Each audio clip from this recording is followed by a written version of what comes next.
Tu as déjà été ce gars, celui qui donne sans compter. Celui qui offre son temps, son énergie, sa loyauté, son cœur. Celui qui est là quand elle a besoin de parler, quand elle pleure, quand tout va mal.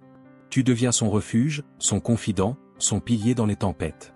Pourtant, un jour, ces 5 mots tombent comme une gifle glaciale, je te vois juste comme un ami. Tu forces un sourire, tu hoches la tête comme si ce n'était rien, mais à l'intérieur, c'est l'effondrement. Tu repasses les souvenirs, les heures passées à l'écouter, les conseils donnés avec bienveillance, les promesses silencieuses que tu n'as jamais formulées mais que tu respectais. Tu la regardes courir après ceux qui la blessent alors que toi, tu l'aurais portée comme une reine. Tu te sens invisible, écarté, trahi, non par malveillance, mais par ignorance. Tu étais là, toujours, mais jamais vu comme celui qu'elle pourrait aimer. C'est une situation que beaucoup d'hommes connaissent, et à ce stade, la plupart font un choix, rester en espérant que quelque chose change, ou s'éloigner en silence, le cœur en miettes. Mais il existe une autre voie, une voie que très peu connaissent, mais qui peut tout changer. Parce que la friend zone, contrairement à ce qu'on te fait croire, n'est pas une sentence. C'est une opportunité, une porte qui peut s'ouvrir si tu comprends comment la franchir. Tu n'as pas besoin de supplier, de te transformer ou de jouer un rôle. Ce que tu dois faire, c'est reprendre le contrôle de la dynamique, inverser les rôles, la pousser à te voir sous un nouveau jour, non plus comme le gentil ami, mais comme l'homme qu'elle désire, qu'elle respecte, qu'elle ne veut pas perdre. Dans ce guide complet, je vais te montrer comment y parvenir, comment transformer cette douleur en puissance, et comment elle pourrait un jour te dire, comment ai-je pu ne pas te voir avant. Comprendre la friend zone, mythe et réalité. La friend zone est souvent perçue comme une prison émotionnelle, une fatalité. Pourtant, ce n'est ni une malédiction ni une punition.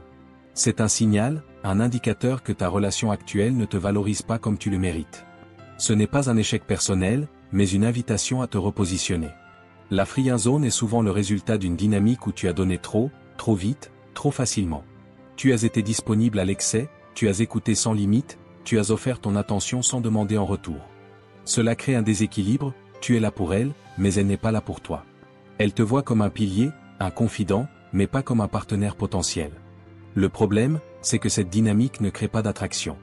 L'attraction naît de la tension, du mystère, du désir.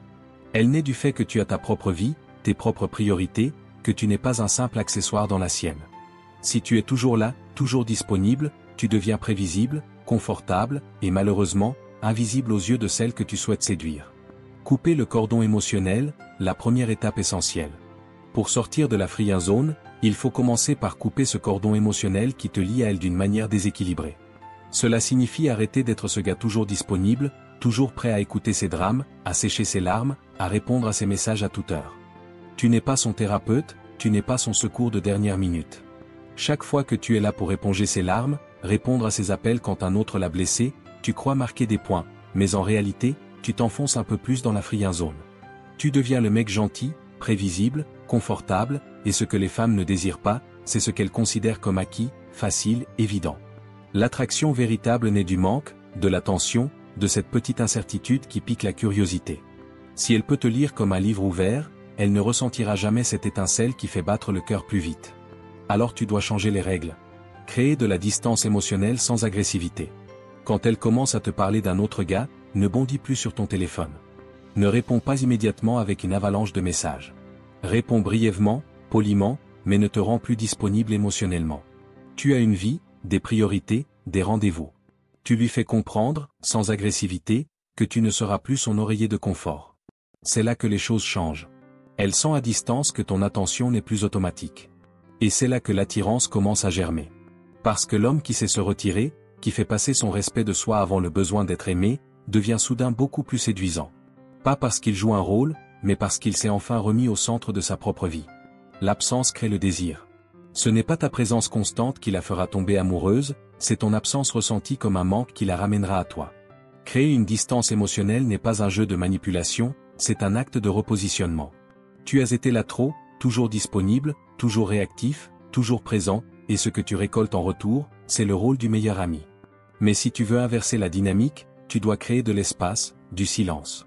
Pas un silence froid ou rancunier, mais un silence intrigant, celui qui fait cogiter, celui qui soulève des questions dans son esprit. Pourquoi ne répond-il pas tout de suite? Est-il occupé? A-t-il rencontré quelqu'un? Le mystère, clé de l'attraction. Une femme ne désire pas ce qu'elle a déjà conquis, elle désire ce qu'elle pourrait perdre. Si elle ne sent aucun risque de te perdre, elle ne ressentira jamais ce frisson du manque, cette tension du doute, cette impulsion qui pousse à vouloir séduire. Alors tu ralentis, tu réponds moins vite, tu arrêtes de liker tout ce qu'elle poste. Tu n'es plus là à la seconde. Surtout, tu réinvestis ton énergie ailleurs, sur toi-même, ton développement personnel, ta vie sociale. Sors, connecte-toi à d'autres personnes, fais des choses qui t'enrichissent. Si tu postes une story avec d'autres amis, avec une fille en arrière-plan, c'est parfait. Pas pour la provoquer bêtement, mais pour montrer que tu n'es plus figé dans l'attente. Tu n'es plus ce mec statique, bloqué sur elle. Tu es vivant. Elle verra, elle ressentira, et pour la première fois, c'est elle qui s'interrogera. Qu'est-ce qui a changé chez lui? Pourquoi je sens qu'il m'échappe? Ne plus chercher sa validation. Arrête de chercher sa validation, parce que tant que tu agis comme si son approbation définissait ta valeur, tu te places en dessous d'elle, et ça, elle le ressent. Les hommes qui cherchent constamment à plaire, qui disent oui à tout, qui envoient des compliments comme on distribue des flyers, ce sont ceux qu'elle respecte le moins. Pourquoi? Parce qu'ils ne se respectent pas eux-mêmes. Ce n'est pas de la gentillesse, c'est une tentative déguisée de mendier son attention. Et crois-moi, personne n'est attiré par un mendiant émotionnel. Inverser le jeu, laisse-la te mériter. Ce que tu dois faire, c'est changer le jeu. Ne cherche plus à la séduire, laisse-la chercher à te mériter. C'est une inversion puissante. Tu ne cours plus derrière l'effet que tu as sur elle, tu es focalisé sur l'effet qu'elle a sur toi. Est-ce qu'elle t'impressionne vraiment? Est-ce qu'elle mérite ton énergie? Et quand tu fais un compliment, ne dis pas un banal, tu es belle, mais énigmatise-la. Lâche une phrase qui pique sa curiosité, qui l'oblige à réfléchir, à revenir vers toi. Maîtriser l'indifférence.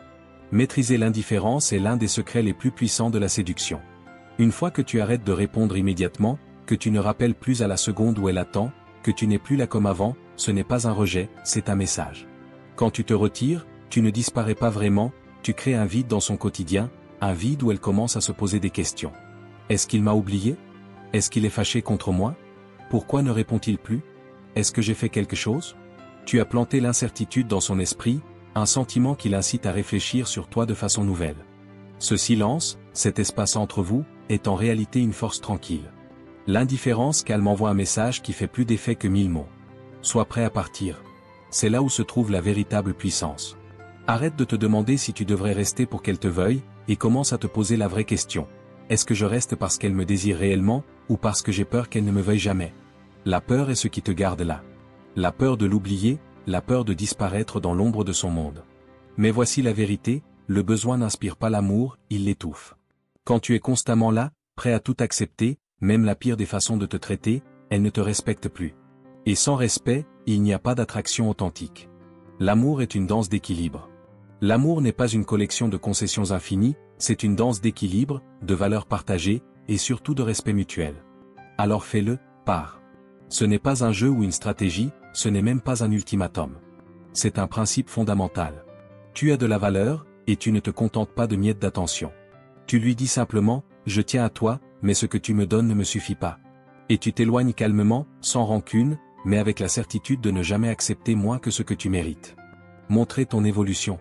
Le véritable secret, c'est que ce n'est pas parce qu'elle t'a mis dans la friend zone que tu es un mauvais gars. Elle t'a mis là parce qu'à ce moment-là, tu ne sortais pas du lot. Tu étais prévisible, confortable, comme un meuble dans un coin de la pièce. Mais c'est ça justement ton plus grand pouvoir, le pouvoir de changement. Aujourd'hui, tu travailles sur toi-même. Tu ne te contentes plus de ce que tu étais hier. Tu t'améliores chaque jour. Tu t'habilles mieux. Tu t'entoures de personnes qui te poussent vers le haut. Tu poursuis tes passions avec détermination, sans chercher à plaire, mais à devenir la meilleure version de toi-même. Et puis un jour, elle te regarde sous un autre angle. Elle se pose la question, est-ce que je me suis trompé sur lui? La transformation qui fait changer la donne. C'est là que tout change. Parce qu'à ce moment-là, tu n'es plus le gars qui attendait patiemment qu'elle remarque son intérêt. Tu deviens l'homme qui, par sa transformation et son indépendance, se met en valeur non pas pour elle, mais pour lui-même.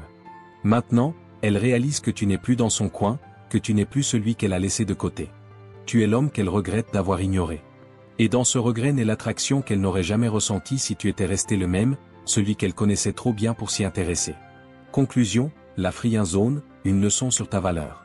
La friend zone n'a jamais été une question de chance. Ce n'est pas une malédiction ni une fatalité, mais plutôt une leçon importante sur ta valeur personnelle. Ce que tu perçois comme une punition est en réalité un signal te montrant que tu dois t'élever, te connaître et te choisir toi-même avant de t'attendre à ce qu'elle t'accorde son attention. Parce qu'au fond, c'est quand tu te mets en premier, que tu arrêtes de te sacrifier pour quelqu'un qui ne te valorise pas, que tu deviens irrésistible. Tu ne cherches plus son approbation, tu t'imposes par ton énergie, ta confiance et ta transformation. Et à ce moment-là, elle ne pourra plus t'ignorer. Elle verra la version la plus forte de toi, et là, la dynamique changera à jamais. Parce que la véritable attraction vient de celui qui sait sa valeur, celui qui ne se contente pas de miettes.